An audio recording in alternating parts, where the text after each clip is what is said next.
Mary Kripabai ఛానల్కి స్వాగతం సుస్వాగతం. నా పేరు మేరీ కృపాబాయ్, కథ రచయిత్రిని. ఇప్పటికీ 400 కథలు పైగా ప్రచురించబడ్డాయి. రెగ్యులర్గా ప్రతిరోజు కథలు రాస్తూనే ఉంటాను నేను. సో ప్రచురింపబడిన కథల నుంచి 2 కథా సంపుటలు కూడా వెలువరించడం జరిగింది. దానిలో మొదటిది కథాంజలి. కథాంజలిలో 100 కథలు వేయడం జరిగింది. సరే, కథాంజలి ఇలా ఉంటుంది, రోజు చూపిస్తున్నాను కదా.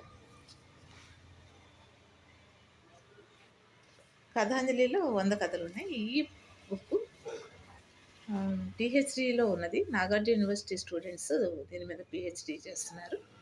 పిహెచ్డి కూడా అయిపోవస్తుంది. సో ఈ కథలు కొన్ని అవార్డ్స్ కూడా వచ్చాయి. సో ఈ పద్ధతిలో ఈ మధ్య నేను ఆలోచించింది, ఈ కథల్ని ఇలా ఆన్లైన్ చేయడం వల్ల తెలియని వాళ్ళు కూడా చూసి విని ఆనందిస్తారని చెప్పి అనుకుంటూ ఒక్కొక్క కథని ప్రతిరోజు ఒక్కొక్క కథని మీ ముందు ఉంచుతున్నాను. సరే, ఓకే. ఈ క్రమంలో ఈ నేపథ్యంలో ఈరోజు మరొక కథతో మీ ముందుకి రావడం జరిగింది. ఈ కథ అన్ని షార్ట్ స్టోరీస్, అది కూడా నేను బ్రీఫ్గా మీకు ప్రజెంట్ చేస్తాను.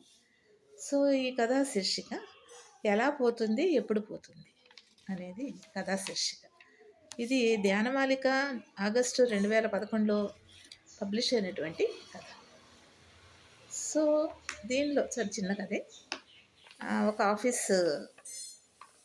ఒక నేపథ్యం. ఇది కార్యాలయం అనమాట. ఒక ఆఫీసు, ప్రభుత్వ కార్యాలయం కానీ ప్రైవేట్ కానీ ఏదైనా అనుకోవచ్చు మనం. ఒక ఆఫీస్ అనమాట అది. దీనిలో అటెండర్ పేరు రాముడు, ఆఫీసర్ పేరు భుజంగరావు. సో ఇలాగా అయితే రాముడు చాలా చక్కటి అటెండర్, చాలా సిన్సియర్ అటెండర్. మనం జనరల్గా సిన్సియర్ ఆఫీసర్ అనే మాట వింటాం, కానీ సిన్సియర్ అటెండర్ అన్నమాట జనరల్గా వాడం మనం కొంతమందిని చెప్పడానికి సిన్సియర్ ఆఫీసర్ అని చెప్తూ ఉంటాం. సిన్సియర్ క్లర్క్, సిన్సియర్ అటెండర్ అని చెప్పి పెద్దగా మనం అనం. కానీ ఈ కథలో నేను అటెండర్ చుట్టూ నా యొక్క సందేశం ఉంటుంది. రాముడు పేరు రాముడు, అటెండరు, సిన్సియర్ అటెండర్. సో ఎర్లీగా ఆఫీస్కి వస్తాడు. వచ్చి చాలా ఎర్లీగా వస్తాడు ఆ రోజు. ఇంకా ఆఫీసర్ గారు వస్తారేమో అని చెప్పి జనరల్గా అటెండర్స్ ఆఫీసర్ క్యాబిన్లోకి వెళ్ళి ఫస్ట్ ఇట్లా ఖర్చు పెట్టి అన్ని దులిపి సీట్ నీట్గా చేస్తారు. అట్లా చేస్తుంటారు కదా. తలుపులు కిటికీలు తెరిచి వర్క్ చేసుకోవడానికి ఫెసిలిటేట్ చేస్తారు కదా. సో ఈ పద్ధతిలో ఆయన రాముడు ముందే వచ్చేస్తాడు.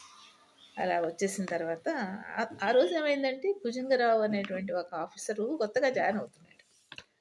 అంతకుముందు ఆయన ట్రాన్స్ఫర్ అయిపోయి ఆ రోజు కొత్త ఆఫీసరు వస్తున్నాడు అనమాట. సో అట్లాగా కాసేపటికి 10 అయినా 11 అయినా రాడు, లేట్గా వస్తారు ఆయన. వచ్చిన తర్వాత తన క్యాబిన్లోకి వెళ్ళిపోతారు. అటెండర్ రాముడిని పిలుస్తారు భుజంగరావు ఆఫీసర్. ఈయన వెళ్ళి చేతులు కట్టుకుని నిలబడతాడు ఆఫీసర్ ముందు. ఏంటో రాముడు, నువ్వు చాలా సిన్సియర్ అంట, నీతి నిజాయితీకి మారిపోయారంట, ఎవరైనా ఒక 10 రూపాయలు ఇస్తే ముట్టుకోవంట, ఆఫీస్కి చాలా ఎర్లీగా వస్తావంట, లేట్గా వెళ్తావంట, ఇలాంటివన్నీ విన్నాను, నిజమేనా అని అడుగుతారు. అయితే రాముడు అనుకుంటాడు, తన నిజాయితీ గురించి నీకు అప్పుడే ఎవరో చెప్పేశారు. మరి నిజాయితీగా చేయకపోతే, తన డ్యూటీ మనం చేయకపోతే మనకు వచ్చిన జీతం ఎలాగా మనకు దక్కుతుంది, కష్టార్జితమే దక్కుతుంది కదా అని మనసులో అనుకుంటాడు. అప్పుడు ఆ భుజంగరావుతో అంటాడు, అదేం లేదు సార్, నేను మామూలుగా నేను జీతం తీసుకుంటున్నందుకు నా డ్యూటీ చేస్తున్నాను, నా డ్యూటీకి జీతానికి న్యాయం చేస్తున్నాను సార్ అని చిరునవ్వుతో అంటాడు అనమాట. అప్పుడు భుజంగరావు ఏమంటాడంటే, ఆఫీసర్ మరి అంత ఇదిగా ఉండడం అవసరం ఏం లేదు, సొంత లాభం కొంత మానుకుని పొరుగు వారికి తోడ్పడాలంటూ ఉంటాం కదా, కాబట్టి నువ్వు అటు కొంచెం మరీ అంత ఇదిగా ఉండాల్సిన అవసరం ఏం లేదని చెప్పేసి నవ్వుతూ అంటాడు భుజంగరావు. అలా అన్న తర్వాత, కరెక్టే సార్, నేను మీకు కంఫర్టబుల్గా ఉంటాను అని చెప్పి అంటాడు. అయితే భుజంగరావు మాటలు రాముడికి ఏదో కొద్దిగా రెండు అర్థాలు, ద్వంద్వార్థాలు వస్తున్నట్లుగా అనిపిస్తూ ఉంటుంది. సరేలే అని చెప్పేసి అనుకుంటాడు మనసులో.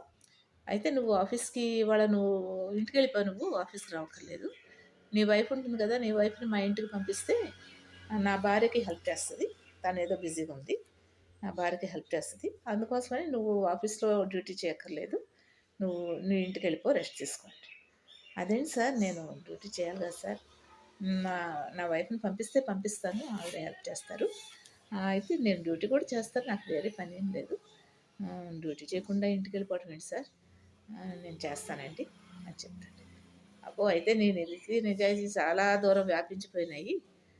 నీ నరనరాల్లో వ్యాపించిపోయినాయి అని చెప్పి ఏదో ఎగతాళిగా మాట్లాడతాడు భుజంగరావు అనమాట. అట్లా ఈ పద్ధతిలో ఈ ఈ ఈ క్రమంలో రోజు జరుగుతూ ఉంటుంది. ఆ తర్వాత ఒక వారం తర్వాత ఆఫీసర్ భుజంగరావు రాముడిని పిలుస్తాడు. మన ఆఫీస్‌లో ఒక 10 క్లర్క్ పోస్టులకి నోటిఫికేషన్ జారీ చేశాము.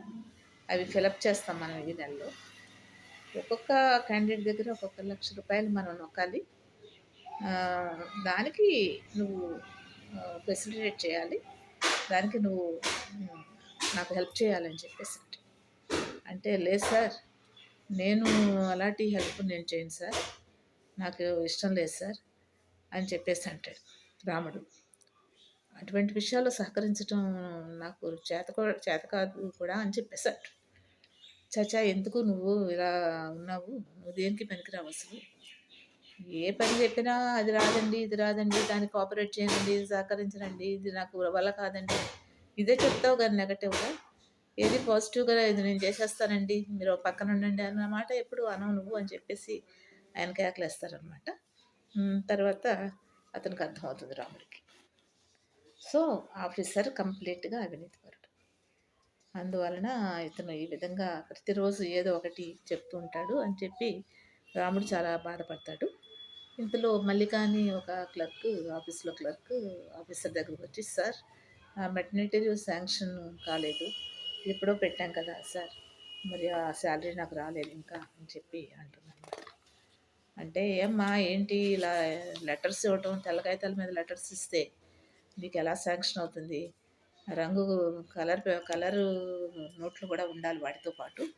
ఓన్లీ తెల్ల కాగితం మీద లెటర్ రాసి పెడితే ఏం పని అవ్వదు. రంగు కాగితాలు కూడా ఉండాలి" అని చెప్పేసి.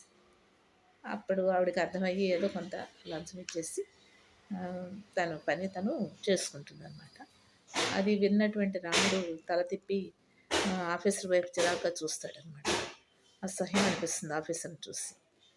సరే ఇంకా ఇలాగా ఉంది ఈ ఆఫీసర్ విషయం అని చెప్పేసి అనుకుంటాడు.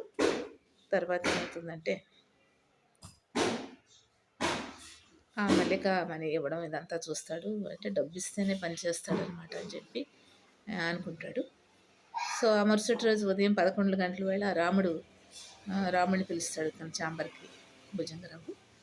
సార్ అంటూ వచ్చి చేతులు కట్టుకొని నిలబడతాడు రాముడు. అయితే మనం చూడు రాముడు రేపొద్దున మనం మార్కెట్‌కెళ్ళాలి. మన ఆఫీస్‌కి సంబంధించినటువంటి స్టేషనరీ కొనాలి. నువ్వు నాతో వస్తున్నావు. 2,00,000 స్టేషనరీ ఖర్చు పెట్టాలి. అయితే ఒక ₹1,00,000 ఖర్చు పెడతాం స్టేషనరీకి. ఇంకో ₹1,00,000 మనం నొక్కేద్దాం అని అంటాడు. అంటే సార్ అదేంటి సార్ అలా కష్టార్జితం కాని డబ్బులు మనకి దక్కవు సార్. కష్టార్జితమే దక్కుతుంది. అలా డబ్బులు ఆఫీస్ డబ్బులు కదా, ప్రభుత్వం డబ్బులు, ప్రజల డబ్బులు. అవి మనం తినేస్తే ఎలా సార్? నాకు ఇష్టం లేదు సార్. కష్టార్జితమే దక్కుతుంది కానీ కష్టం లేకుండా తీసుకున్నవి దక్కకుండా పోతాయని చెప్పేసి అంటాడు. అనేసరికి భుజంగరావు విసుక్కుంటాడనమాట. ఏంట్రా ఎట్లా ఏంటి రాముడు ఏంటి అలా అంటావు? డబ్బులు పోతాయంటావేంటి? ఎందుకు పోతాయి? కష్టార్జితం కాకుండా వచ్చిన డబ్బులు ఎందుకు పోతాయి? ఎప్పుడు పోతాయి? ఎలా పోతాయి అసలు? ఆల్రెడీ 10,00,000 నేను ఇప్పుడు వచ్చిన తర్వాతే 10,00,000 నొక్కేసాను. ఈ 10,00,000 నా దగ్గర ఎఫ్‌డి వేశాను. ఫిక్స్డ్ డిపాజిట్ వేశాను. ఏమవుతాయి అయి? ఎవరు తీయగలుగుతారు? ఎలా పోతాయి అసలు? నువ్వేంటి అలా మాట్లాడతావు? ఎక్కడికి పోవు అసలు.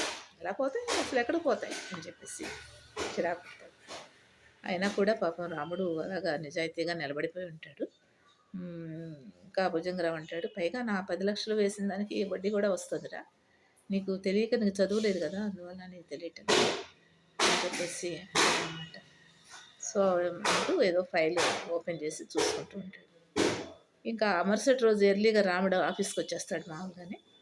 11 అయినా 12 అయినా కూడా ఆఫీసరు రావట్లేదు. రా ఆఫీస్‌కి రాలేదు. ఏంటి ఇంకా రాలేదని చెప్పి ఎదురు చూస్తూ ఉంటాడు. ఇంతలో గోపాల్ అనేటువంటి క్లర్క్ వచ్చి మన ఆఫీసర్ గారికి హెల్త్ బాలేదంట. ఆయనేదో ఉన్నట్టుండి ఒకసారి కళ్ళు తిరిగి పడిపోయాడంట. హాస్పిటల్‌కి తీసుకెళ్తే టెస్ట్‌లన్నీ చేశారంట. అది చివరికి క్యాన్సర్ అని తేల్చి చెప్పారట డాక్టర్స్ అని చెప్పి విచారంగా చెప్తాడనమాట. అలా చెప్పేసరికి మళ్ళా ఏం చేయాలి అనేది ఆలోచించారంట. అర్జెంట్‌గా ఆపరేషన్ చేయడం.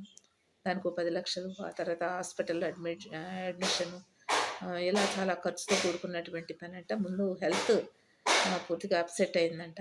అర్జెంట్‌గా ఆపరేషన్ చేయాలని అన్నారంట. ఇప్పుడే పాపం అక్కడికెళ్ళొచ్చాను అంటాడు గోపాల్. రాముడు అది విని ఒకసారిగా ఆశ్చర్యపోతాడు. అంతకు ముందు రోజు జరిగిన సంఘటన గుర్తొస్తుంది. ఏమిటలాగా? ఎప్పుడు పోతుంది? ఎలా పోతుంది? కష్టార్జితం కాకుండా తీసుకుంటే అది దక్కకుండా పోతుంది. ఎప్పుడు ఎలా పోతుందిరా అని చెప్పి రాముడిని ఆఫీసరు గద్దించిన మాటలు రాముడి చెవుల్లో మారుమోగుతూ ఉంటాయి. అలా మారుమోగుతూ ఉండగానే ఆఫీసర్‌ని చూడటానికి హాస్పిటల్‌కి వెళ్ళడానికి రాముడు రెడీ అయ్యి వెళ్ళాలి అనుకుంటాడు. అలా వెళుతున్నప్పుడు కూడా ఆఫీసర్ మాట్లాడిన మాటలు మనం తీసుకున్నటువంటి డబ్బులు కష్టార్జితం కాకపోయినా ఈ లంచాలు ఇవన్నీ ఎక్కడ పోతాయి, ఎలా పోతాయి, నేను ఎఫ్‌డి వేసుకున్నాను దానికి ఇంట్రెస్ట్ కూడా వస్తుంది. ఇవన్నీ ఎలా పోతాయి, ఎప్పుడు పోతాయి, ఎలా పోతాయి అని అతను అన్న మాటలు రాముడి చెవిలో ఇంకా మారుమోగుతూనే ఉండగా హాస్పిటల్ ప్రాంగణంలో అడుగు పెడతాడు రాముడు ఆఫీసర్‌ని చూడటానికి. ఇది కథ యొక్క ఎండింగ్. సో, ఇలా అనమాట. నేను నాకు నచ్చిన కథ కాన్సెప్ట్‌ని ఈ విధంగా రాయడం జరిగింది. ఎప్పుడు పోతుంది, ఎలా పోతుంది అంటే యాక్చువల్‌గా నా ఉద్దేశం ఏంటంటే అవినీతి, లంచగొండితనం అది మంచిది కాదని మనందరికీ తెలిసిన విషయమే. అలా తీసుకున్నవి దక్కకుండా పోతాయని మనకి చిన్నప్పుడు ఎన్నో కథల్లో చదవడం నేర్చుకున్నాం. ఇప్పుడు కూడా సొసైటీలో అక్కడక్కడ అబ్జర్వ్ చేస్తున్నప్పుడు కష్టార్జితంతో జీవిస్తున్నటువంటి ఫ్యామిలీస్ చాలా ప్లెజెంట్‌గా, ఫ్లవరిష్‌గా, హ్యాపీగా కనిపిస్తుంటారు. ఇలా లంచగొండితనం ఇలా వీటి మీద బేస్ అయినటువంటి ఫ్యామిలీస్‌లో కళ అనేది కనిపించదు. కళ తప్పినటువంటి కుటుంబ సభ్యులు, క్రమశిక్షణ లేనటువంటి పద్ధతి మనకు కనిపిస్తూ ఉంటుంది. అయితే ఎవరైతే నిజాయితీగా ఉంటున్నారో వాళ్ళలో ఉన్నంత ఆత్మవిశ్వాసం కానీ, ఆనందం కానీ ఈ అవినీతికి పాల్పడ్డ వాళ్ళల్లో ఉండదు. అవినీతి ఒక డబ్బు దగ్గరే కనిపించిన అన్ని చోట్ల కూడా అది ఆటోమేటిక్‌గా ఆ వ్యక్తికి అలవాటవుతుంది. డబ్బు దగ్గరే ఉండదు అవినీతి. ఒక చెడ్డ పని డబ్బు దగ్గరే చేయరు. అన్ని రకాలుగానే చేస్తుంటారు. అది ఇక్కడేమో బయటపడుతూ ఉంటుంది. సో, అది లేని ఫ్యామిలీ ఉన్నదాంతో తృప్తి పొందుతూ సంతోషంగా జీవిస్తూ ఉంటే అది ఆత్మవిశ్వాసం వేరుగా ఉంటుంది. అది తల్లిదండ్రుల దగ్గర నుంచి పిల్లలకి ట్రాన్స్ఫర్ అవుతుంది. అలా సమాజానికి ట్రాన్స్ఫర్ అవుతుంది. సమాజం నుంచి దేశానికి ట్రాన్స్ఫర్ అవుతుంది. కాబట్టి ఇది ఒక మంచి సందేశంగా నేను భావించి రాయడం జరిగింది. ఇది ప్రచురించబడింది. ఇదొక మంచి కథగా నేను అనుకున్నాను. మరి మీకు నచ్చినట్లయితే సబ్స్క్రైబ్ చేయండి, లైక్ చేయండి, కామెంట్ చేయండి. మరి రేపు మరొక కథతో నేను మీ ముందుకు వస్తాను. నమస్తే. కథా రచయిత్రి మేరీ కృపాబాయి. నమస్తే.